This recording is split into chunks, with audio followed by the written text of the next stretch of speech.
Assalamu alaikum wa rahmatullahi wa barakatuh. Dear students of Standard 9th, in the last lecture we had discussion on types of plant tissue.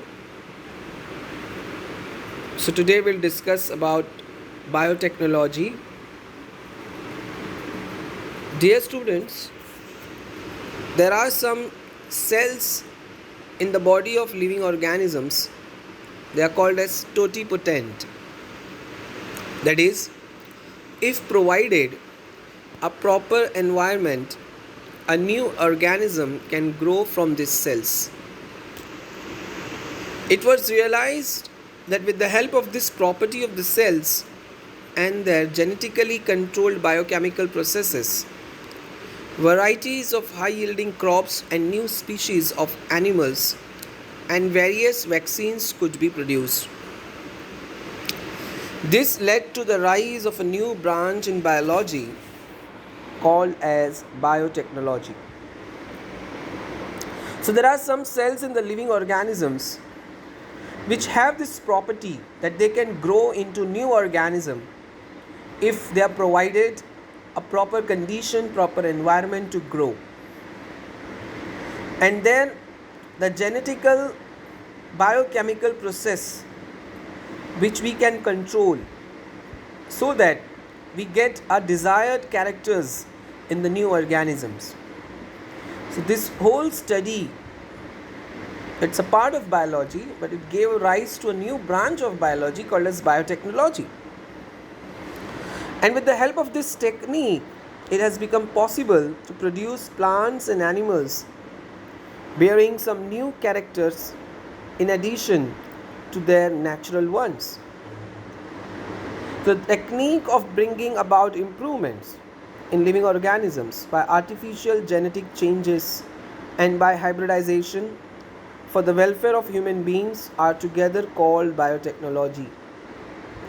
So it's a technique in which improvements are brought about in living organisms by carrying out some artificial genetic changes so that human beings get benefited, and this altogether is called as biotechnology.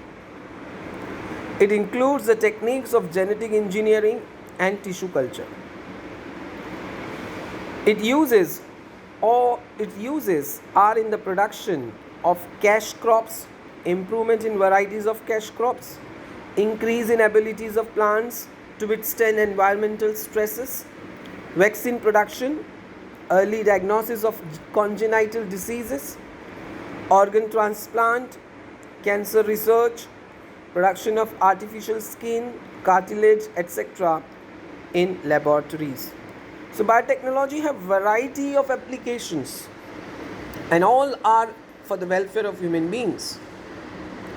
So genetic engineering and tissue culture, these are the two main part of biotechnology. So let us understand tissue culture.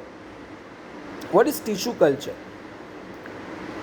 So here, as it is mentioned, ex vivo growth of cells or tissues in an aseptic and nutrient rich medium is called tissue culture. Ex vivo, it means the growth which is taking place outside the body of living organism is called as ex vivo. If it is taking inside, then it's called in vivo. When it's taking outside, it's called as ex vivo. So nowadays, a complete organism can be developed from a single cell or from tissue with the help of the tissue culture technique. So what exactly is taking place in this technique? A liquid or solid or gel-like medium prepared from agar which supplies nutrients and energy necessary for tissue culture is used in this technique. So what they use is a gel or a liquid medium which supply nutrients and energy necessary for tissue culture. So this is how they do it. And once the growth start, so here you can see in this cyclic diagram, There's a source plant from where the part of the plant is being taken, and it is kept in a nutrient rich medium. In this nutrient rich medium, this cell or the group of cell tissue, this starts growing, okay, and the growth starts and leads to the formation of shoot, and then it is transferred to primary treatment is given, and then it is transferred to a proper place of growth, and finally you get a complete plant from this. Okay, so these are the various stages of tissue culture. Now, due to tissue culture and particularly biotechnology, what changes has occurred in agricultural management due to biotechnology? Let us understand that changes occurred or taken place in agricultural management due to biotechnology. Genetically modified crops, GM crops, are being produced by introducing changes in DNA of natural crops. Normally, such varieties are not found in nature. Thus, new varieties are produced artificially. Different useful characters are introduced in such varieties. So, you must be knowing, we get fruits in any of the season. Nowadays, you get mangoes, nowadays you get different fruits, seasonal fruits, which comes in one particular season, but it's available in the market. You will get it some of the other places. Okay, and then that too, they have different variety, different colors, different tastes. Some are tangy, some are sweet.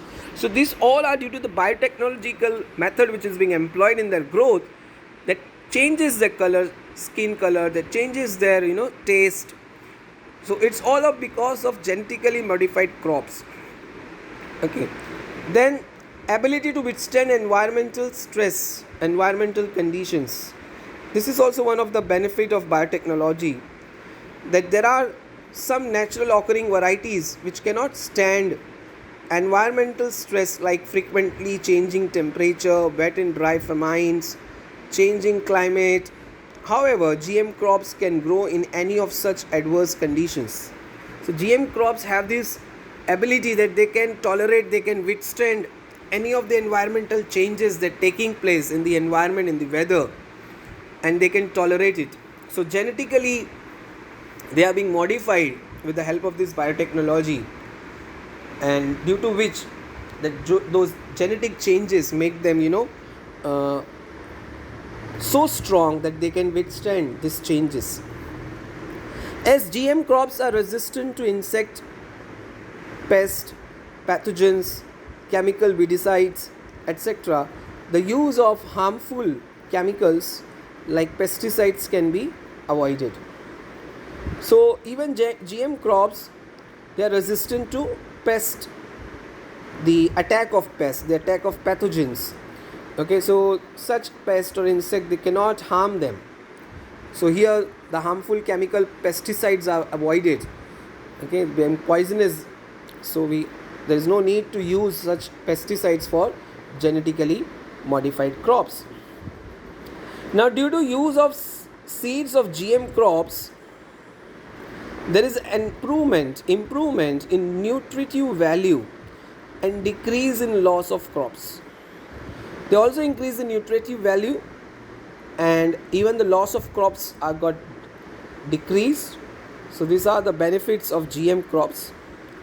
So in this way, as seeds of better quality of crops are being produced, farmers all over the world are cultivating the GM crops on large scale. The area under its cultivation is increasing day by day. High yielding variety of GM crops like banana, maize, rice, potato, soybean, tomato, cotton, apple, brinjal, papaya, beet, rose, tobacco, wheat, etc. are available. Pest resistant genes have been introduced in some of these GM crops. For example, maize MON 810, MON 863, potato Amflora, rice golden rice, soybean Vistu Gold, tomato Vaishali, cotton BT cotton. All these are the one which have pest resistant genes in them. Okay, so in this way, green revolution is being achieved through tissue culture, and a country like India with a huge population is meeting with success in producing sufficient food grains for all. So, this is how GM crops, which we get due to the application of biotechnology, the techniques of biotechnology, are helping the country like developing country like ours, India, where we have huge demand of food grains due to ever increasing population. So we are self sufficient in terms of food grains. Not only that, we are even exporting these food grains to other parts of the world. We are such self sufficient. Now, the other applications of biotechnology in floriculture, nurseries, and forestry will discuss next time. So, read this part. Assalamu alaikum wa rahmatullahi wa barakatuh.